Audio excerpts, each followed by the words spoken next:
మోకాల నొప్పులకు ఎటువంటి సర్జరీ లేకుండా ఎపియాన్ పెయిన్ క్లినిక్ అందిస్తున్న అత్యాధునిక చికిత్స. నమస్తే, మీరు చూస్తున్న సుమన్ టీవీ. నేను మీ కీర్తి. మార్చ్ 14 హోలీ. ఈ రోజున మనకి గ్రహణం ఉంది అంటున్నారు. ఏ ప్లేసెస్లో ఉంది? మన భారతదేశంలో ఉందా లేదా? ఇతర ఏ దేశాల్లో ఏ సమయాలకి గ్రహణం వస్తుంది? అక్కడున్న మన తెలుగు వాళ్ళు ఎలాంటి నియమాలు పాటించాలి? మరి సూర్య చంద్రులు ఒకరే కాబట్టి, ఆ రోజు చంద్రగ్రహణం కాబట్టి భారతదేశంలో ఉన్న వాళ్ళు కూడా ఎలాంటి నియమాలైనా పాటించవలసిన అవసరం ఉందా లేదా? ఇలాంటి ప్రశ్నలన్నింటినీ నివృత్తి చేయడానికి మనతో పాటు ప్రముఖ ఆస్ట్రాలజర్ బ్రహ్మశ్రీ నందిబట్ల శ్రీహరి శర్మ గురుగారు ఉన్నారు. నమస్తే గురుగారు. వాగర్థావివ సంపృక్తౌ వాగర్థ ప్రతిపత్తయే జగతః పితరౌ వందే పార్వతీ పరమేశ్వరౌ. సదాశివసమారంభాం శంకరాచార్య మధ్యమాం అస్మదాచార్య పర్యంతం వందే గురు పరంపరాం. ఆదిత్యాయ చ సోమాయ మంగళాయ బుధాయ చ గురు శుక్ర శనిభ్యశ్చ రాహవే కేతవే నమః. శృంగేరి జగద్గురు పీఠాధిపతులకి, కంచి పీఠాధిపతులకి నమస్కారములు తెలియజేసుకుంటూ కార్యక్రమాన్ని ప్రారంభిద్దాం.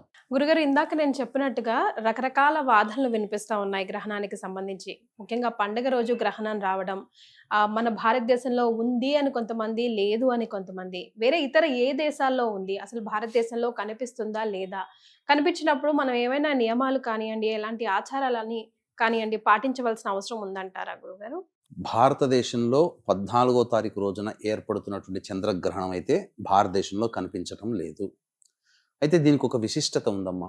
ఎందుకనంటే ఉన్నటువంటి 12 మాసాలలో ఆఖరి మాసం ఫాల్గుణ మాసం.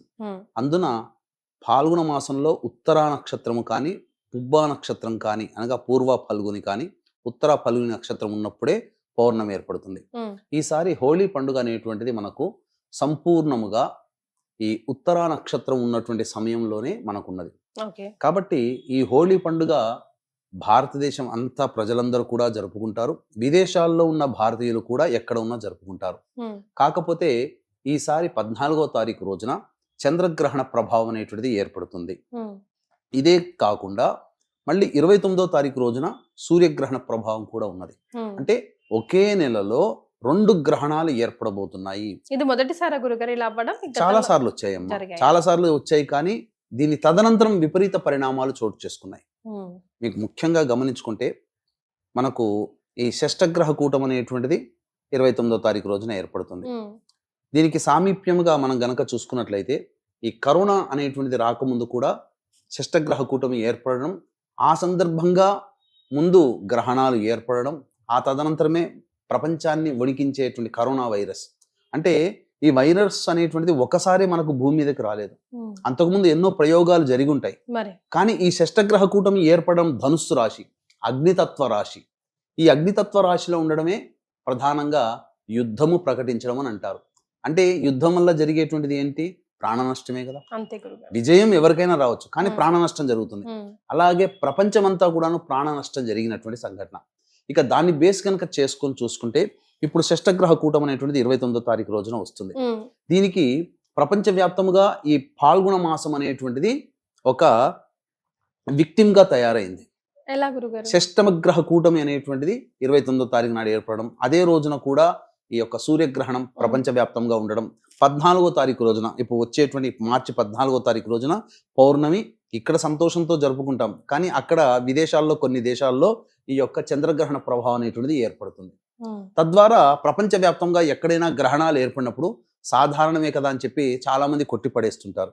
కానీ ఇక్కడ అటువంటి విషయాన్ని కొట్టిపడేయాల్సినటువంటి అవసరం లేదమ్మా. ఎందుకనంటే ప్రపంచవ్యాప్తంగా మనకు మంచి చెడు జరిగేటువంటి సంఘటనలు ఈ గ్రహణాలకి లింక్ ఉంటాయి.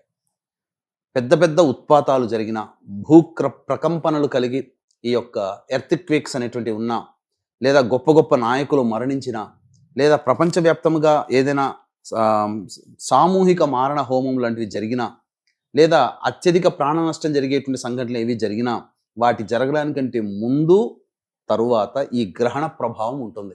రైట్. కానీ నాకు ప్రస్తుతానికి అఫ్ కోర్స్ సూర్య చంద్రులు ఒకరే, ప్రభావం కొద్దో గొప్ప అందరికీ ఉంటుందేమో డైరెక్ట్లీ ఆర్ ఇండైరెక్ట్లీ అనిపించినా కూడా, ఇప్పుడు ప్రస్తుతం ఉన్న పరిస్థితుల గురుగారు మన వాళ్ళంటూ ఇతర దేశాల్లో ఎవరో ఒకరు ఉండడం వల్ల ఇండైరెక్ట్ లింక్ కూడా కదా గురుగారు. అక్కడ వాళ్ళకేమైనా మనకే కదా ఇబ్బంది, మంచి చెడు అన్ని. ఇప్పుడు చూడండి, ట్రంప్ వచ్చిన తర్వాత అసలు మొత్తానికి డిస్టర్బెన్స్.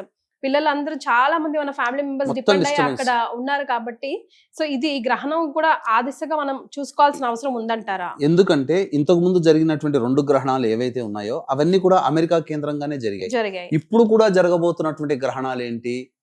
ఈ చంద్రగ్రహణం America, Canada, Mexico, Australia, New Zealand, Japan వంటి ఆఫ్రికా వంటి దేశాలలో ఈ యొక్క గ్రహణ ప్రభావం ఉంటుంది.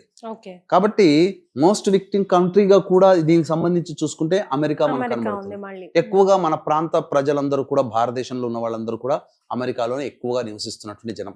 కాబట్టి ఉదయం 10 తారీఖు రోజున ఉదయం 10:36 ప్రారంభమై సాయంత్రం అనగా మధ్యాహ్నం పూట 3:12 వరకు ఈ గ్రహణ ప్రభావం ఉంటుంది. పాక్షిక చంద్రగ్రహణము. దీనికి మనకు చెప్పబడినటువంటిది ఏంటంటే బ్లడ్ మూన్ అని అంటారు. అంటే ఎర్రటి రంగులో కనిపిస్తుంది అని అర్థం. అక్కడ ఎందుకు గురుగారు? గ్రహణాలు సంపూర్ణము, పాక్షికము అనేటువంటిది మన రింగ్ ఎక్లిప్స్ అని, అంటే ఉంగరం లాగా కనిపించేటువంటిదని, ఇలా అనేక రకాలైన పేర్లలో ఉంటాయి. అంటే గ్రహణం అని ఏర్పడేటువంటిది ఆ గ్రహణ సందర్భంగా వచ్చేటువంటి యొక్క చిత్రము. తద్వారా అంటే ఆకాశం అంతా చంద్రుడు ఎరుపు వర్ణంలో కనిపిస్తాడు. అంటే ఆ యొక్క సంబంధించినటువంటి ఈ కిరణాలు ఏవైతే భూమి మీద ప్రసరిస్తుంటాయో, భూమికి, చంద్రుడికి, సూర్యుడికి మధ్య ఉన్నటువంటి కిరణాలు అవి పరివర్తనం చెంది ఎరుపు రంగులో మనకు కనిపించడం మాత్రం ఎరుపు రంగులో. అందుకనే బ్లడ్ మూన్ అనేటువంటిది మనకు చెప్పబడి ఉంది. కాబట్టి ఆ ప్రాంత ప్రజలు మాత్రం ఆచార నియమాలు పాటించాల్సిందే. కానీ ఇది మన భారతదేశంలో కనిపించదు కాబట్టి ఎటువంటి నియమాలు పాటించాల్సినటువంటి అవసరము లేదు. అంటే ఇల్లు కడుక్కోవడం, దేవుడి చిత్రపటాలు, ఇల్లు కడుక్కోవడం, చిత్రపటాలు, ఇవన్నీ మూసేయడం, ఇట్లాంటివన్నీ కూడా మనం ఏం పాటించాల్సిన అవసరం లేదు. కాకపోతే ఈ గ్రహణం ఏర్పడుతున్నటువంటి రాశిని బేస్ చేసుకొని కొన్ని రాశుల వారికి మాత్రము చాలా విపత్కర పరిస్థితులు అనేటువంటివి కలుగుతాయి. కొన్ని రాశుల వారికి యోగ కాలము అని చెప్పవచ్చు. ఏంటి ఆ రాశులు గురుగారు? అంటే మంచి జరిగేవి ఏ రాశులకి, అలాగే కొంచెం డేంజర్ జోన్ లో ఉన్న రాశులు వాళ్ళు ఏంటి, అండ్ వాళ్ళకి ఏమైనా మనం పరిహారాలు సూచించగలుగుతామా గురుగారు? తప్పకుండానమ్మా. ఇక్కడ ఏంటంటే ఈ గ్రహణం ఏర్పడుతున్నటువంటి దానికి సంబంధించి మనం హోలీ పండుగ ఇక్కడ సంతోషంగా జరుపుకోవాలి. అయితే ఇక్కడ వీక్షించేటువంటి సుమన్ టీవీ ప్రేక్షకులు కూడా గమనించాల్సిన అంశం ఏంటంటే అహోరాత్రములు అని అంటారు. అహోరాత్రములు అంటే ఏంటి? 4 ప్రధానమైనటువంటి రాత్రిపూట జరుపుకునే పండుగలు చాలా ప్రభావవంతమైనటువంటి పండుగలుగా చెప్పబడి ఉంది మన పురాణాలు, శాస్త్రాల ప్రకారం. ఒకటి మొట్టమొదటిది శివరాత్రి, రెండవది మదన పూర్ణిమ, దీన్ని హోలీ పౌర్ణమి అని అంటుంటారు, కామదహనము అని అంటుంటారు. ఇది రెండవది, ఇది రాత్రిపూట జరుపుకునేటువంటిది. శివరాత్రి కూడా రాత్రిపూట జరుపుకునేది కదా. అలాగే జన్మాష్టమి అంటే ఇది కూడా రాత్రిపూట జరుపుకునే పండుగ కదా. మళ్ళీ దీపావళి రాత్రిపూట జరుపుకునేటువంటి పండుగలు. అంటే సంవత్సరం మొత్తంలో రాత్రిపూట జరుపుకునే గొప్ప పండుగలు ఈ 4 మాత్రమే. ఈ 4 రోజుల్లోనే 1000 సూర్యగ్రహణాలు, 1000 చంద్రగ్రహణాలు కలిస్తే ఎంతటి పుణ్య ఫలితం ఉంటుందో అంతటి పుణ్య ఫలితము ఈ 4 పౌర్ణమిలలో ఒక్కొక్క పౌర్ణమి రోజున ఉంటుందని చెప్పి మనకు శాస్త్రం. అందుకనే ప్రధానంగా చాలా విశేషమైనటువంటి పూజాది కార్యక్రమాలు నిర్వహించుకోమని మనకు చెప్పబడి ఉంది. కాబట్టి ఈ హోళికా పౌర్ణమి, కామ పౌర్ణమి, కామదహన పౌర్ణమి, మదన పౌర్ణమి అంటే మన్మధుడు మరణించినటువంటి రోజుగా చెప్పబడినటువంటిది రోజు. కాబట్టి అందుకనే మనకు శాస్త్రం ప్రకారం చూసుకుంటే హోళీ పండుగ ముందు 15 రోజులు అసలు ఈ యొక్క పాల్గొన మాసంలో పూర్వము ఒక 500-600 సంవత్సరాల కిందట పెళ్లిళ్లే జరుపుకునే వాళ్ళు కాదు. ఎందుకంటే భార్యాభర్తలు దాంపత్యంలో జీవించాల్సినటువంటిది, దాంపత్యానికి మూలకారకుడైనటువంటి మన్మధుడు మరణించినటువంటి సమయం కాబట్టి ఈ యొక్క మాసంలో చేసుకునేవాళ్ళు. కానీ కాలక్రమేణా దగ్గరగా వచ్చి 10 రోజుల ముందు అటు ఇటుకు జరుపుకునేవాళ్ళు కారు. కాలక్రమేణా ఇప్పుడు వారం రోజుల ముందు, ఇప్పుడు ఏమైపోయింది, ఒక రోజు ముందు అటు ఇటుగా మానుకొని మిగతా రోజుల్లో పెళ్లిళ్ళు చేసుకుంటున్నారు. ఇది మనకు చెప్పబడినటువంటిది. అయితే ఇక్కడ ఈ చెప్పినటువంటి దేశాల్లో ఉన్నటువంటి ప్రాంత ప్రజలు ఒక్కొక్క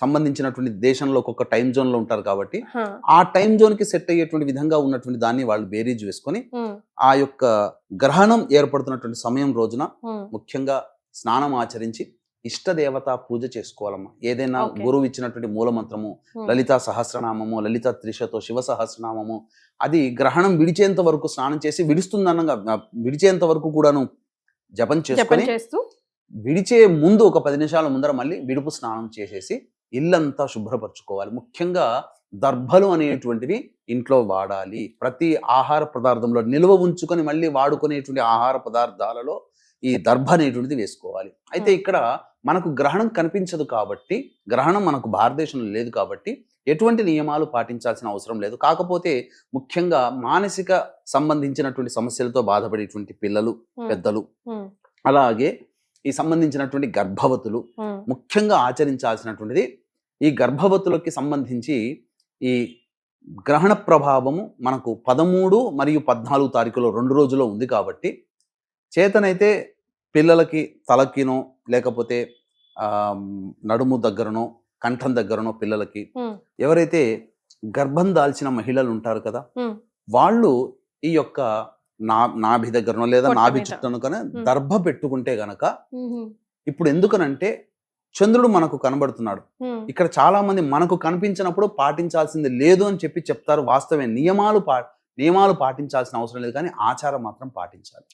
కాబట్టి గర్భవతులు ఎవరైతే ఉంటారో వాళ్ళు ఖచ్చితంగా ఈ యొక్క సంబంధించినటువంటి నడుము చుట్టూను అంటే గురుగారు వాళ్ళకి సాయంకాలం అవుతున్నప్పుడు మనకి ఇక్కడ ఉదయకాలం అవుతుంది కదండి. అవునమ్మా, అక్కడ వాళ్ళకి ఉదయకాలం, అక్కడ వాళ్ళకి సాయంత్రము, మనకు ఉదయకాలం అయినా కూడా పాటించాలి. ఎందుకంటే చంద్రుడు ఉంటాడు కదమ్మా ఉదయం పూట కూడా ఉదయిస్తాడు కదా, కాబట్టి అందులో సందేహం లేదు.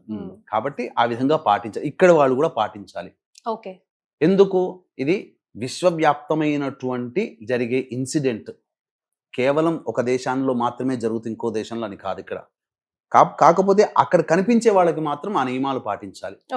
ఇక ప్రధానంగా మీరు అడిగినటువంటి ఏ రాష్ట్రాల వారికి ఇబ్బంది బాలేదు సార్ గురుగారు, ఈ ఏ రాశుల వారికి ఎలాంటి ప్రభావం చూపిస్తుందనే ముందు, ఆ రోజు పొరపాటున లైక్ చెప్పలేం కదా గురుగారు, రోజుకి ఎంతో మంది పుడుతూ ఉంటారు, చనిపోతూ ఉంటారు. సో ప్రత్యేకంగా గ్రహణంలో ఎవరైనా పిల్లలు పుట్టినా లేదంటే ఎవరైనా పరమపదించినా ఎలాంటి నియమాలు ఉంటాయంటారు? దాని మీద అది ఎఫెక్ట్ వంశం మీద కానీ లేకపోతే ఆ పిల్లవాడి మీద కానీ ఉంటుందంటారా? ఇక్కడ గ్రహణం అనేటువంటి సందర్భంగా జన్మించినప్పుడు గ్రహణ వేద గ్రహణ శాంతిగా చేసుకోవాలమ్మా. ఎందుకనంటే గ్రహణం అనేటువంటిది ఆషామాషి అయినటువంటి సమయం అయితే ఇక్కడ పుట్టినా ఎక్కడ పుట్టినా, ఇక్కడ పుడితే ఇక్కడ మనకు కనిపించదు కాబట్టి సంబంధం లేదు. విదేశాలలో ఆ సమయంలో గనక జన్మ ఇచ్చినట్లయితే ఎక్కడైతే గ్రహణం వస్తుందో ఆ సమయంలో ఉంటే గనక పుట్టిన తర్వాత 11వ రోజున ఖచ్చితంగా గ్రహణ శాంతి చేసుకోవాల్సిందే, నవగ్రహాలకి జపాలు చేసుకోవాల్సిందే, అలాగే ఉదక శాంతి చేసుకొని ఇంట్లోకి ప్రవేశం చేయాల్సిందే, ఇంట్లో శుద్ధిగా అవన్నీ కావాల్సిందే. అలాగే చనిపోతే కూడా ఉదక శాంతి చేసుకోవాల్సిందే, తప్పదు. గ్రహణంలో చనిపోవడం అనేటువంటిది మాత్రం సరైనది కాదు. కాకపోతే ఇక్కడ మనకు భారతదేశంలో కనిపించదు కాబట్టి దానికి సంబంధించినటువంటిది ఏమీ చింతించాల్సిన పని లేదు. అయితే మనకు ఏర్పడుతున్నటువంటిది కన్యా రాశిలో ఏర్పడుతున్నటువంటి గ్రహణం కాబట్టి ముఖ్యంగా ఈ సంబంధించినటువంటి కర్కాటక రాశి వారికి, తరువాత మిథున రాశి వృశ్చిక రాశి వారికి, వృశ్చికం, తరువాత మేష రాశి వారికి, ఈ 3 రాశుల వారికి మాత్రం యోగ కాలం. ఈ 3 రాశులకి మాత్రం చెప్పబడినటువంటిది యోగ కాలం. మిగతా అన్ని రాశుల్లో అనగా వృషభ, మిథున, సింహ, కన్య, తుల, మకర, కుంభ, ధనుస్సు రాశులలో జన్మించినటువంటి వాళ్ళకి మాత్రం కొన్ని ఇబ్బందికర పరిస్థితులు అనేటువంటివి ఏర్పడతాయి. కాబట్టి దీన్ని దృష్టిలో పెట్టుకుని మన పీఠం ఆధ్వర్యంలో ఈ 14వ తారీఖు రోజున ఈ సశాస్త్రీయముగా గ్రహణ దోష నివారణ పూజలు, హోమాలు అనేటువంటి జరిపించడం జరుగుతున్నాయి. ముఖ్యంగా ఆరోగ్యం కోసం, ముఖ్యంగా లక్ష్మీ ప్రాప్తి కోసం. ఆ రోజు పౌర్ణమి కాబట్టి లక్ష్మీ హోమము, మృత్యుంజయ హోమము, అలాగే సంబంధించినటువంటి నవగ్రహాల హోమము, ఇవన్నీ కూడా జాతకరీత్యా వివాహం కావాల్సిన అబ్బాయిలకి అమ్మాయిలకు సంబంధించిన హోమాది కార్యక్రమాలు పర్ హెడ్ 2100 రూపాయలకి చేయించడం జరుగుతుంది. ముఖ్యంగా ఎవరికి ఇబ్బంది అని అంటే కుంభరాశిలో ఉన్నటువంటి వాళ్ళకి అష్టమ స్థానంలో గ్రహణం ఏర్పడుతుంది కాబట్టి అది చాలా ప్రధానంగా దోషం. సింహరాశి వారికి కుటుంబ స్థానంలో ఏర్పడుతుంది, కన్యా రాశి వారికి రాశిలోనే ఏర్పడుతుంది, మీన రాశి వారికి సప్తమ స్థానంలో ఏర్పడుతుంది. ఈ 4 రాశుల వారికి, దీంతో పాటుగా ధనుస్సు రాశిలో జన్మించినటువంటి వారికి 10వ స్థానంలో ఏర్పడుతుంది. కాబట్టి ఈ రాశుల్లో మీనము, ధనుస్సు మరియు సింహము, కన్య, ఈ 4 రాశుల వారికి మాత్రం ఎఫెక్టివ్గా ఎక్కువగా ఉంటుంది. అందులో సందేహం లేదు. సో మరి వీళ్ళకి ఎలాంటి పరిహారాలు పాటించాలి గురుగారు? ఆఫ్ కోర్స్ వీలైనంత మంది మీ పీఠం ఆధ్వర్యంలో సామూహికంగా అందరూ ప్రత్యేకంగా చేయించుకోలేరు కాబట్టి, ముఖ్యంగా విదేశీయుల్లో ఉన్న వాళ్ళు వచ్చి చేయించుకోలేరు కాబట్టి మీరు ఇస్తున్న మంచి అవకాశాన్ని సద్వినియోగం చేసుకోవాలని నేను కూడా ప్రేక్షకుల్ని మనసారా కోరుకుంటున్నాను. నియమాలు అండ్ దాన ధర్మాలు కూడా, గ్రహణం అన్నాక ఖచ్చితంగా దాన ధర్మాలు చేయాలి. ఆ విషయం కూడా ఒకసారి మనం గుర్తు చేసుకుందాం. తప్పకుండానమ్మా. ముఖ్యంగా మీన రాశిలో జన్మించినటువంటి వాళ్ళకి సప్తమ స్థానంలో ఏర్పడుతుంది కాబట్టి దాంపత్య విభేదాలు కానీ, ఎవరితో కలిసి పని చేస్తుంటారో వాళ్ళతో విభేదాలు కానీ, లేదా ఉద్యోగం వ్యాపారం చేస్తుంటే కస్టమర్లతో, ఉద్యోగం చేస్తుంటే తోటి ఉద్యోగస్తులతో, అధికారులతో వాగ్వివాదాలు విభేదాలు పెరుగుతాయి. ఇది ఒకటి. తర్వాత మిథున రాశి వారికి అర్ధాష్టమంలో ఏర్పడుతుంది గ్రహణం. కాబట్టి గృహము కొనుగోలు అమ్మకాల్లో నష్టాలు రావడం కానీ, ప్రశాంతత లేని జీవితం, లేదా వాహన ప్రమాదంలో చోటు చేసుకునే అవకాశం, తల్లిగారి ఆరోగ్యం పట్ల శ్రద్ధ వహించాల్సినటువంటిది. ఇక సింహరాశిలో జన్మించినటువంటి వారికి అయితే ధన నష్టము సూచించబోతుంది భవిష్యత్తులో, కాబట్టి జాగ్రత్త పడాలి. ఇక ముఖ్యంగా కుటుంబ కలహాలు ఏర్పడతాయి. మీ వాక్కు వల్ల ఏమవుతుందనంటే కొన్నిసార్లు మొహమాటానికి పోయి నేను అన్ని చేసి పెడతానని వాళ్ళకి మాట ఇవ్వడం, ఇటువంటి వల్ల నష్టపోతుంటారు. కన్యా రాశి వాళ్ళకైతే రాశిలోనే గ్రహణం ఏర్పడుతుంది కాబట్టి ఏ పని అనుకున్నా ముందుకు సాగలేక ఇబ్బంది పడుతూ ఉంటుంది. ఇది ప్రధానంగా. అన్నిటికంటే ముఖ్యంగా ఈ కన్యా రాశి వాళ్ళు కూడా ప్రశాంతత లేని జీవితాన్ని పొందుతారు. ఇక తులారాశి వారికి అయితే ఎక్కువగా ధన ఖర్చు ఎక్కువగా సూచించబోతుంది. స్థానభ్రంశము ఈ గ్రహణం తర్వాత ఏర్పడే అవకాశం ఉంది, కాబట్టి స్థాన చలనం జరిగే అవకాశం ఉంది. ఇక ధనుస్సు రాశిలో ఉన్న వాళ్ళైతే చేస్తున్నటువంటి వృత్తి ఉద్యోగ వ్యాపారాల్లో నష్టాలు సరి చూడాల్సినటువంటి అవకాశం ఏర్పడుతుంది. అన్నిటికంటే మించి ముఖ్యంగా వాళ్ళ యొక్క పేరు ప్రతిష్టలకి చెడ్డ పేరు వచ్చే అవకాశాలు కొన్ని జరుగుతాయి. ఇది ముఖ్యంగా గమనించాల్సినటువంటిది. ఇక నిరుద్యోగస్తులకి గడ్డు కాలంగా చెప్పవచ్చు ఈ గ్రహణ సందర్భంగా. ఇక మకర రాశిలో జన్మించినటువంటి వాళ్ళకైతే ఆస్తి వివాదాలు పెరిగేటువంటి అవకాశాలు గోచరమవుతున్నాయి. తండ్రి గారి ఆరోగ్యం పట్ల శ్రద్ధ వహించాల్సినటువంటిది. ఇక కుంభరాశి వారికి చూసుకున్నట్లయితే అష్టమ స్థానంలో ఏర్పడుతుంది కాబట్టి దీనివల్ల ఆరోగ్యముగా ఇబ్బంది పడడం, లేదా ఇంతకుముందు ఇచ్చినటువంటి డబ్బులు తిరిగి రాకపోవడం కానీ, లేదా ఈ గ్రహణం తర్వాత ఏదైనా డబ్బులు ఫైనాన్స్ వ్యాపారం చేసే వాళ్ళు ఉంటారు కదా, అవి నష్టపోవడం అనేటువంటి జరుగుతుంది. కాబట్టి వెరసి చూసుకుంటే వృషభము, మిథునము, మరియు సింహము, కన్యా, తుల, ధనుస్సు, మకరం, కుంభం, ఈ చెప్పినటువంటి రాశుల్లో జన్మించినటువంటి వారికి మాత్రం చాలా మటుకు సమస్యలు వస్తాయి. కాబట్టి వీళ్ళందరూ కూడా ఈ గ్రహణ సందర్భంగా ఈ సంబంధించినటువంటి గ్రహణం ఏదైతే ఉందో, గ్రహణ సందర్భముగా ఉదయం 14వ తారీఖు రోజున ఉదయం నుంచి 12:23 వరకు మాత్రమే పౌర్ణమి ఉంది. కాబట్టి ఇష్టదేవత ఆరాధన అనేటువంటిది చేయడం చాలా మంచిది. ముఖ్యంగా శివాలయానికి వెళ్ళి నవగ్రహాల చుట్టూ శివాయ నమః అంటూ 27 ప్రదక్షిణలు చేసి శివాభిషేకం జరిపించుకోండి. అమ్మవారికి అభిషేకం అర్చన జరిపించుకోండి. లేకపోతే ఇంకా చెప్పాలి అని అంటే ఆ దేవాలయంలో అమ్మవారి యొక్క లలితా సహస్రనామము ఆ పారాయణ చేయండి. తర్వాత ముఖ్యంగా ఈ పౌర్ణమి రోజున ఏర్పడుతున్నటువంటి శుక్రవారం కాబట్టి అమ్మవారికి, లక్ష్మీ అమ్మవారికి విశేషముగా అమ్మవారికి అభిషేకం అర్చన జరిపించి బెల్లం పాయసం నైవేద్యంగా పెట్టండి. లేదా కొన్ని ప్రాంతాలలో అమ్మవారికి చద్ది పెడతారని అంటారు, మీకు ఐడియా ఉందా? అంతకు ముందు అనగా రాత్రి 11:30 తర్వాత 11:30 వరకు భద్రకరణం ఉంటుంది 13వ తారీఖు రోజున. 11:30 తర్వాత చద్ది ప్రిపేర్ చేసేసి పెట్టేసేసి తెల్లవారు లేవగానే చక్కగా దేవాలయానికి చేరుకొని ఆ పార్వతీ అమ్మవారు కానీ, లేదా గ్రామ దేవత కట్టమైసమ్మ, ఇలా ఎల్లమ్మ, పోచమ్మ ఉంటారు కదా, లేదా గ్రామ దేవత దగ్గరికి వెళ్ళి చద్ది నైవేద్యంగా పెట్టి ఆ చద్ది పిల్లలకు గనక పెడితే పిల్లలకి ఉండేటువంటి అపమృత్యు భయ దోషాలు తొలగిపోతాయి, కుటుంబము శాంతిస్తుంది. చాలా మటుకు బాలారిష్ట దోషాలు పిల్లలకి ఈ పౌర్ణమి రోజున పెట్టడం వల్ల, అమ్మవారికి పెట్టి దాన్ని పిల్లలకి పంచడం వల్ల ఎంత చేస్తారో అదంతా అయిపోవాలి. చద్ది పెట్టడం అంటే అదే కదా, అమ్మవారికి నివేదన చేసి ఊళ్ళో ఉన్నటువంటి పిల్లలకి అందరికీ పెట్టడం పిలిపించి. ఈ విధంగా చేస్తే కుటుంబంలో చికాకులు సమస్యలు తొలగిపోవడమే కాకుండా పిల్లలకి ఆయురారోగ్యాలు చక్కగా కలుగుతాయి. భవిష్యత్తులో గండ దోషాలు లేకుండా ఉంటాయి.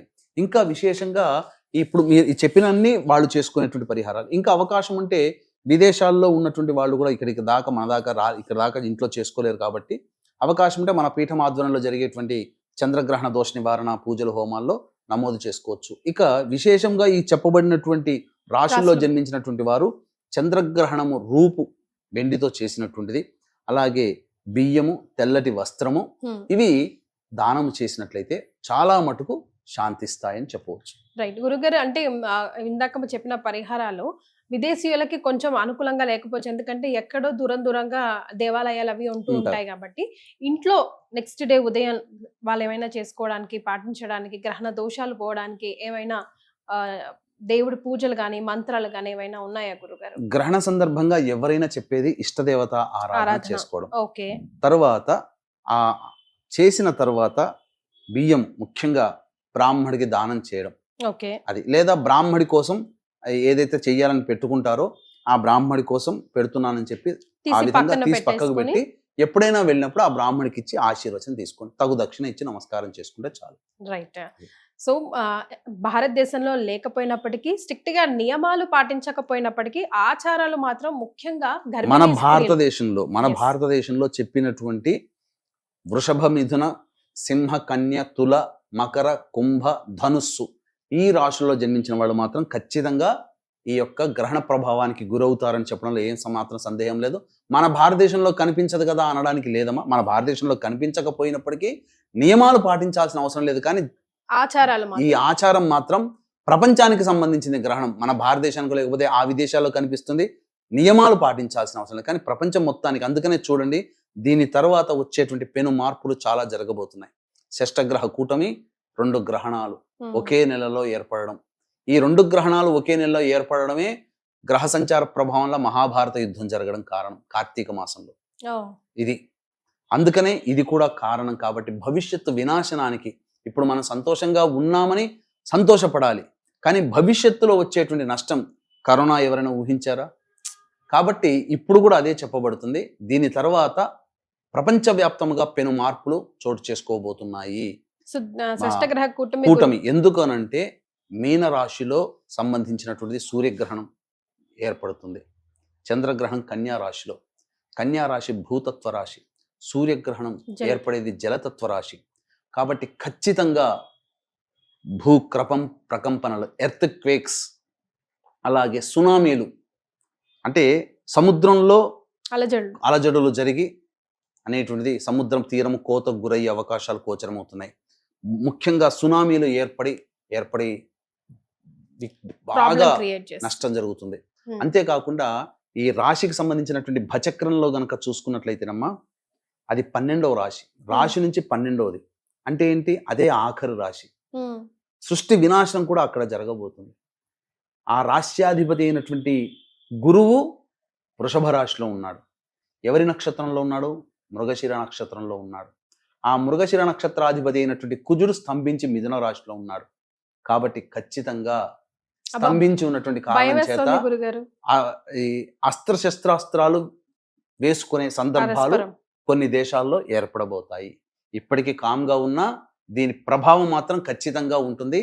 అందులో ఏమాత్రం సందేహం లేదు. రాసి పెట్టుకోండి, ఇది మాత్రం ఖచ్చితమమ్మా. ప్రపంచంలో జరిగిన అనేక దుర్ఘటనలకి గ్రహణాలే సాక్షిభూతమవుతున్నాయి. కాబట్టి మనం తేలిగ్గా తీసుకోవాల్సిన అవసరం లేదు. మనకు లేదు కాబట్టి మనం పాటించాల్సింది లేదు, నియమాలు పాటించాల్సిన అవసరం లేదు. కానీ ఖచ్చితంగా మనం చేసుకుంటే తప్పేందమ్మా? ఒక దేవుడి పూజ చేసుకుంటే చేసుకోమని చెప్తున్నాం, తప్పేముంది? దేవుడి పూజ ఇంట్లో స్త్రీలు కాస్త జాగ్రత్తగా ఉండమని, దైవారాధన చేసుకోండి, తప్పేమీ లేదు కదా. ఏం పోయేది ఏమీ లేదు మనకు, ఇంకా పుణ్యమే తప్ప. కాబట్టి ఇది చేసుకుంటే ఏమవుతుందంటే కొంత రక్ష, దైవిక రక్ష మనకు, మన కుటుంబానికి కలుగుతుంది. ఆ మాత్రం కూడా ఈ మంచి చెప్పినా కానీ లేని దానికి ఇవన్నీ చెప్తున్నారని చెప్పి వాదించేవాళ్ళు మన హిందువులోనే ఉంటారు. కాబట్టి ఇప్పుడు ఎలా ఉంటుందంటే, మన తిండి తిని మనల్ని వెన్నుపోటు పొడిచేవాడు ఎట్లా ఉంటాడో మన హిందువులే దీనికి ఇలా తయారవుతుంటారు. లేదులేండి గురుగారు, మీరు చెప్తే మంచి చెప్తే తీసుకునే వాళ్ళు కూడా కోకొల్లారు. మంచి చేయడంలో గురుగారు లాస్ట్ లో చాలా, ఇప్పుడు వెస్టర్న్ కంట్రీస్ లోనే వస్తుంది పౌర్ణమి కాబట్టి చాలా మంది పిలుపునిస్తున్నారు, బీచెస్ కి రండి, చూడండి, మీరు చూడొచ్చు అని చెప్పేసి. ఈ క్రమంలో గర్భిణీ స్త్రీలు కూడా వెళ్ళే అవకాశం ఉంటుంది. ఎందుకంటే సైన్స్ ఇంత అయినప్పుడు ఏది జరుగుతుందా అలా అనుకుంటారు. బట్ అఫ్ కోర్స్ మన హిందువులు అన్న వాళ్ళు ఎక్కడున్నా కూడా ఆ భయం అయితే మనసు లోపల ఉంటుంది. సో ఎలాంటి జాగ్రత్తలు తీసుకోవాలి గురుగారు? ఇప్పుడు ఒకప్పుడమ్మా ప్రపంచవ్యాప్తంగా చూసుకుంటే మతిస్థిమితం లేనటువంటి సంతానము పిల్లలు ఎవరు లేరు. కానీ ఇప్పుడు ఎందుకు పెరుగుతున్నారు? కారణం ఏంటంటే ఆ యొక్క గర్భవతులు గ్రహణ సందర్భంగా నియమాలు పాటించలేకపోవడం. ఇప్పుడు గ్రహణం మొర్రి వ్యాధి అని అంటారు, జెనెటికల్ ఇష్యూస్ అని అంటారు. గ్రహణ సందర్భంగా చూసినటువంటి తల్లులకే అటువంటి సంతానం ఎందుకు కలుగుతుంది?